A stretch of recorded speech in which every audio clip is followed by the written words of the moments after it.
Alright guys, welcome to Paradoxical Impressions. This is Jalan with the Paradox Gaming Network. And today I'm going to be talking about just one game, and that game today is Warframe. Now, the reason why I've chosen just one game to talk about this week is, number one, I'm in love with this game. This game isn't exactly an MMO, although I am going to go ahead and shoehorn it into the MMO category because it's massive and it's multiplayer. Now, it's not an MMORPG. They describe it as a free-to-play, cooperative, third-person shooter video game. And all that's true. Now, what you're seeing in the footage here is just random gameplay. I'm going to be the first to admit, I am pretty horrible at Warframe. I can do the actual auto-load the missions, go in, kill a bunch of stuff, find the target. If you ever see me and I'm playing, realize I'm going to be a little bit slower than you. There is so much blue in Warframe that colorblind people are going to get a little bit lost. So before you scream at somebody, hey, you stupid noob, realize that the up-down parts of the icons doesn't really help a blue colorblind person. The reason why I've picked Warframe as a solo game today is the last couple of weeks we've been talking about what I call 3 key elements. And the first is that the game has to be visually addictive. If I go into the game and it looks crisp and clean and it's nice, it's brilliant, it draws me in, that's going to make the determination if I stay in the game more than 10 minutes. I can't play a game anymore that's like 16-bit graphics or even 32-bit graphics. I just can't. It looks too boxy, too pixelated. Now, I don't want you to mistake that for cartoony. I play Fortnite and I absolutely love Fortnite. It is cartoony, but I knew it was going to be cartoony when I went into it. As you can see, Warframe on the side and above me, absolutely no cartoony. This is about as realistic visual as you can get. The second thing is that the sound, not only the soundtrack, but the sound effects, those have to draw me in as well. If I don't feel like I'm being pulled into the game, if I feel that I can supplement the in-game music and sound effects with a YouTube playlist, then I really feel like I'm playing a video game. And I think that the future of gaming has got to be full immersion. Honestly, I think we're only a few years away from all of our video games being VR headset games, much to the chagrin of monitor makers. I don't think we're going to be having the next 2 generations of new monitors. I think we're like one more generation of monitors, and then we're going to be strapping VR headsets to our head. And let's be honest, with what you're seeing in the gameplay in Warframe right now, this game would look outstanding on a VR headset.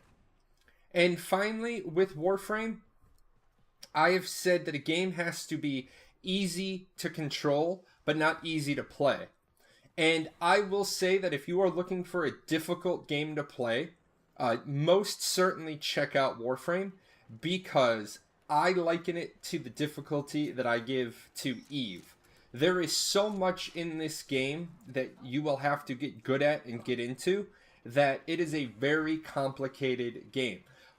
But it draws in all those key elements. I can jump into it right away. I remember when I played Warframe the first couple of times, it was my first experiments in streaming. I was more worried about the quality of the stream than I was trying to figure out the game. Jumped into it, real neat, real easy, real clean. Now, I will be doing a more in-depth study of Warframe. I will probably do an introductory Warframe 101 video, but it's not on the top of my priorities list, because if you want to be a Warframe player, there are about a bazillion people streaming Warframe still. You can jump in, you can see the game being played. I like to take those games that have kind of been forgotten about, or that that I'm going to be playing every day. So if you're looking for a good game to jump into, you need something visually appealing, good sound effects, easy control, I highly recommend Warframe. Now, at the top of the show, you heard me say that I was going to shoehorn it into the MMO category.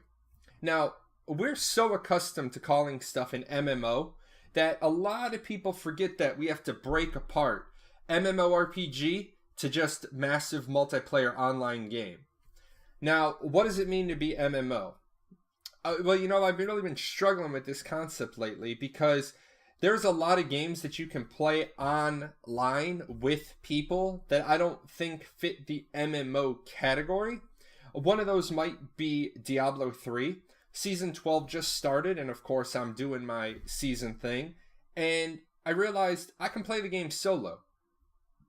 Now, if I can play the entire game solo, never having to interact with another person, hell, not even having to make my games public, is that an MMO? And I'm going to say in the paradoxical world, in my world, if I can play the game solo and I never need another person, that's going to disqualify it from MMOs. Now, how is it that I can then say Warframe is an MMO? A lot of people are going to say you could play the entire game solo.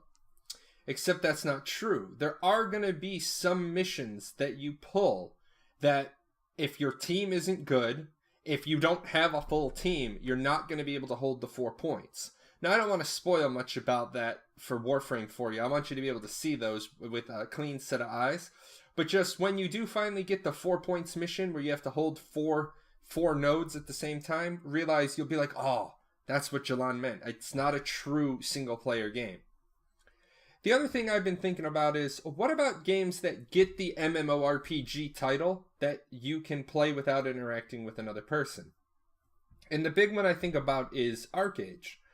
Right now, you can play ArcheAge the way you want and never interact with another person. So, does that mean that ArcheAge then becomes a single-player game with MMO features? Or is it an MMORPG that has single-player features? And I don't really have a good answer for that. So that's actually going to be the direction I take my paradoxical studies here for the next few weeks. And we've already talked about games and visual, ease of controls, audio. Now I want to start peeling back that onion and start really getting into what makes an MMORPG. Now, we know that there's 3 really big games coming out in the future. Actually, I'm going to go ahead and say 4. Some people might get mad at me. But I'm going to say Bless is the next one we're going to see. Crowfall just got pushed back, so we won't be seeing Crowfall before the end of 2017. We've got Chronicles of Elryria that is coming out at some future date. And we know Ashes of Creation is on is basically on the fast track to their Alpha Zero in December. So I really want to do an in-depth study of those 4 games. So with that in mind, if you know of a game that you think would be a good fit into that study, be it a game that's already out or a game that's due to come out as an academic review, go ahead and leave that in the comments below so that I can give it its fair consideration with the peeling of the onion I'm going to be doing. Now, the other thing I wanted to say during today's show is that I'm going to move all of the fluff and all the happy, feel-good stuff that I usually put at the beginning of my YouTube videos. I'm moving all of that to this show, the Paradoxical Impressions, and I'm going to put that at the end of each show. Because the biggest piece of feedback I've gotten from people is that it takes too long to get into my ArcheAge videos or my Ashes videos. There's just too much filler at the front. So the first thing I want to say to all of you that have made it this far to the video is thank you. We just rolled over 50,000 views for this year. Now, why is that such a huge number? The Paradox YouTube channel really didn't start to take off until June, and it's November 16th. So between June and November 16th, I've had 50,000 views. And I was going to do a celebration when we hit 750 subscribers, and I just haven't had a chance to really sit down and look at it yet, and we're 3 subscribers away from rolling over 800. Now, that's just a huge amount of subscribership and viewership. Right now, I'm going into the analytics, and I'm going to throw some things up on the screen so that you guys can see, but the amount of viewership you guys are driving towards the YouTube channel is amazing. 334,000 minutes of view time.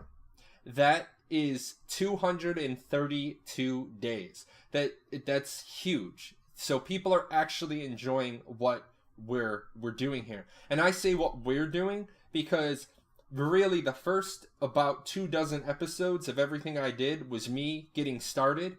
And now without the viewership, without the fan base, I wouldn't know where to take this. And you guys are really helping me take this to where people want it to be. So we all get credit for what's going on. To look over the videos that I've done, the biggest one with 20% of my viewing time is the how to make gold video.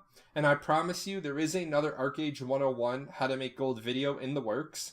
And then the gearing series comes in at 20,000. So 65,000 minutes almost on one video. And then the next couple are sub 25. That's huge and amazing. I also want to thank everyone that came to the Twitch ArcAge 101 live last week.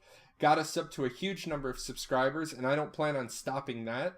I really, really want to get the viewership to a size where I can go to try and say, hey, why don't you guys stop by my show because I have more viewers that have a ton of questions.